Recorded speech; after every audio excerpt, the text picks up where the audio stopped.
Revenue recognition standard. There are two revenue recognition standards under this case, which is prior revenue recognition standard, prior USD and new revenue recognition standard IFRS 15 and topic 606. Prior revenue recognition standard.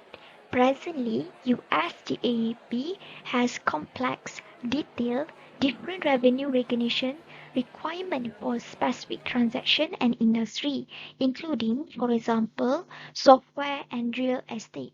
It resulted to different industry use different accounting for economically or result to divergent accounting for economically similar situation.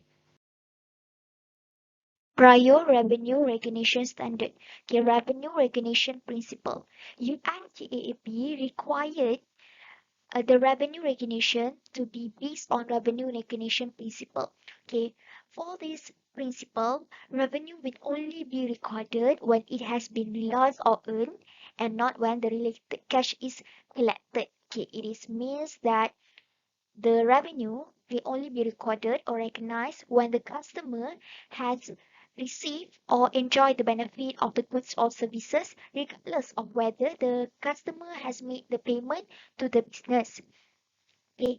It is also means that if the customer have made the payment to the business, but the business has not yet performed the services or delivered the goods, so the business cannot recognize the revenue. Okay, so this is based on the accrual basis. Okay, continuing my explanation for revenue recognition principle, I will give an example. Okay, for example, a snow plowing service. Okay, they complete the plowing of a company parking lot for a standard fee of $100. Okay, the business can recognize the revenue immediately after the completion of the plowing. Okay, even though the customer did not pay or did not make any payment for several weeks.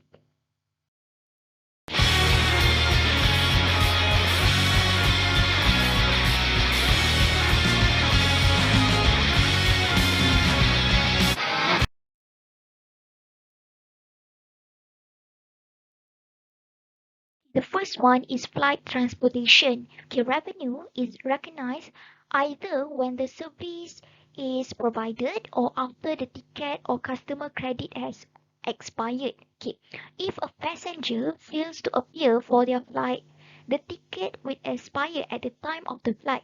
Thus, the company can recognize the revenue. Next, the loyalty program. Okay, the loyalty program were accounted using the incremental cost method. Okay, which it did not consider the issuance of loyalty point to be an element of revenue. Thus, JetBlue recorded a liability for the estimated incremental cost of unredeemed point earned from JetBlue purchase. Next, ancillary service. Okay, the passenger revenue included seat revenue and revenue from ancillary product offering. Okay, the fees paid to guarantee a certain seat assignment or fees paid for the ability to board early were recognized at the time of service as part of passenger revenue. Lastly, other revenue. Okay, the fees from reservation changes and excess baggage charged to customer. I will explain further in the next slide. Other revenue. Okay, there is 5 revenue under this other revenue. Okay, the first one is Fly 5PM. Okay, company that charge a fee for in-flight internet access recognize revenue at the time of service. Okay, however, companies that did not charge fee for internet access, they did not recognize revenue and simply recognize the cost of providing the service. Next, in-flight entertainment. Okay, company who charge a fee for in-flight entertainment recognize revenue at the time of service. However, company that did not charge for the service, they did not recognize revenue and simply recognize the cost of providing the service. Okay, next, on-board purchase. Okay, company that charge for this item, they recognize revenue at the time of service. However, company that offer free snack and beverage where they do not charge fees simply did not recognize the revenue and simply recognize the cost of providing the service. Okay, next, excess baggage charges. Revenue was recognized for baggage fees at the time of service, and the last one is changes fees. Okay, changes fees. The revenue was recognized at the time of service, which was the time changes was created pre-flight. Incremental cost method. Okay, what is incremental cost? Incremental cost is the additional cost incurred by a company if it's produced one extra unit. Okay, under this method, the company will record the amount based on the estimated incremental cost. New revenue recognition standard. Okay, the new revenue recognition standard is an outline single comprehensive model to use in accounting for revenue from contract to customer. It means that this new revenue recognition standard is simplified the guideline to one standard. Okay. Under the new revenue recognition standard, I will discuss four things. Okay, the first one is unexercised right, contract modification, disclosure, and five-step model. Okay. Under the unexercised right, the things that important to know is breakage. Okay, breakage is the term used to describe the expiration of a ticket or credit without use. Okay, next, under the contract modification, we should know what is contract modification. Okay, contract modification include altering or changes in the goods or service to be provided, the price or both. Okay, next, the disclosure. Okay, what is disclosure? Okay, disclosure is process making facts or information known to the public. Okay, for the new disclosure requirement, it help user to understand the nature, amount, timing, and uncertainty of revenue and cash flow from contract with customer. And the last thing that I will be discussing is five-step model.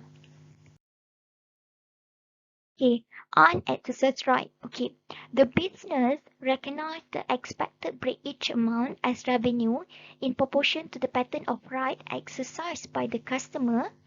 If the firm expects some customer not to exercise their right to the goods or service, okay, it is means that the business will recognize the revenue when they expected the customer will not exercise the right to the goods or services. Okay. The business can only recognize the revenue when there is no reversal of revenue. Contract modification. Okay, there is three things that we'll be going to discuss. Okay, the first one, if the new good and services are distinct and are offered at the standalone selling price, it should be recognized separately. Okay, the next one is if the new good and services are distinct but not provided at the standalone selling price, the old contract will be ended and a new contract is created. Okay, the last one, if the new good and services are not distinct, the estimate of the price and the measure of progress are simply updated to incorporate the changes in the contract. Disclosure. Okay. Under the new revenue recognition standard, a company will provide qualitative and quantitative information about contract with customer, significant judgment, and exit from capitalized costs. The last thing I will be going to discuss is five-step model.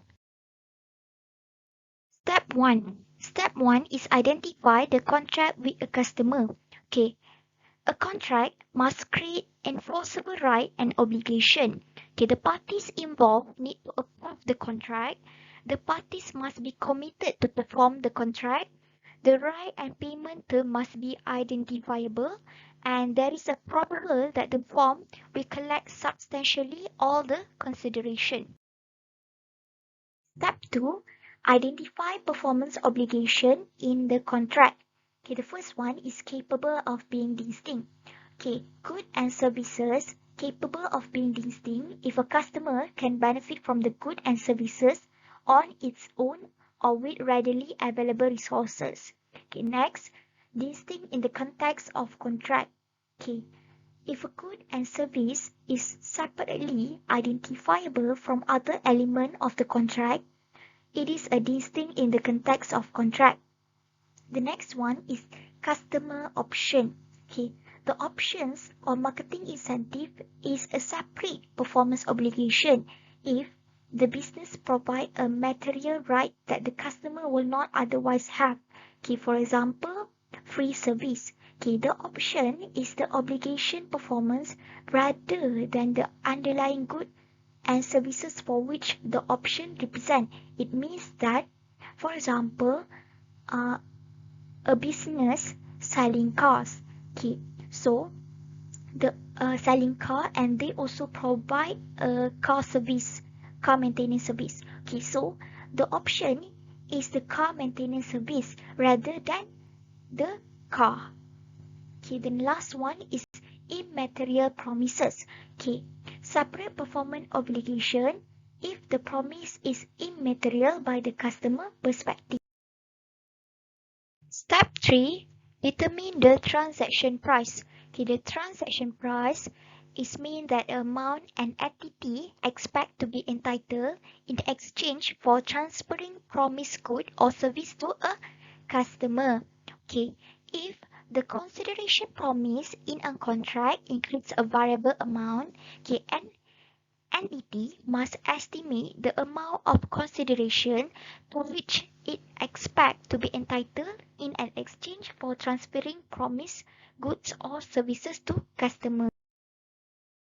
Step 4.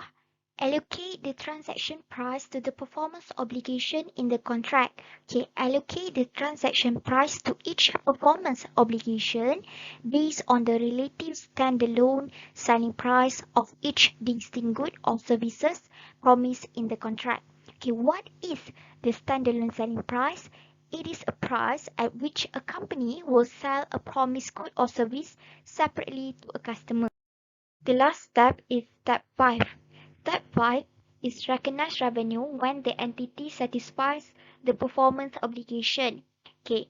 Recognize revenue when a performance obligation is satisfied by transferring promised goods or services to the customer, which is when the customer obtains the control of that good or services. Okay, a performance obligation may be satisfied at a point in time or over time. That's all from me. Thank you.